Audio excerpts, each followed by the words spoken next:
This is the entire program for palindrome dates. It has three functions as palindrome, pal date, save date, and the main function to start the execution of the program. Here, when calling the main function, it calls the pal date function, which in turn has three loops for one for year, one for month, and one for days. After going iterating to all these loops, it has a function called is palindrome date to check whether the date is palindrome or not, and it returns the dates in list format. And these again in turn pass through the save date to add these dates in the document. Uh, and these then on execution it shows that it shows the program is from 28 palindrome dates stored in list of pal dates function. It is available in local disk C drive public, and we have a pal date function.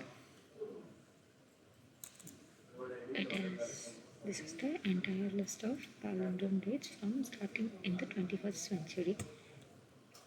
Moving on to the first question, how could you iterate through the different dates in the code? Iterates the different dates by using nested loops to generate all possible combination of date, month, and year within a given range.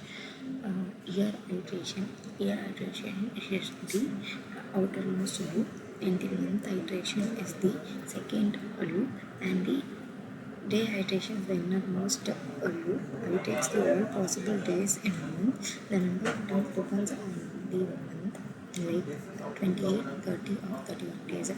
This process continues until all combination of day, month, and year within the given range is being checked. Here, the leap year is considered as normal year. Moving on to next question. How did you test if a date was a palindrome date or not? The code tests if a date is palindrome by using a function called is palindrome. This function takes string S as input, and checks if it is equal to its reverse string, that is this one. And then S is a palindrome. If the string S and reverse string is are equal, then it is a palindrome. Moving on to the third question, you are able to ignore entire month or even years without evaluating every date. In this code, every date within the specified range is evaluated to check if it's a palindrome. The code does not currently have a mechanism to ignore entire months or years without evaluating every date. However, it is possible to optimize the code by skipping certain years or months based on the properties of palindrome.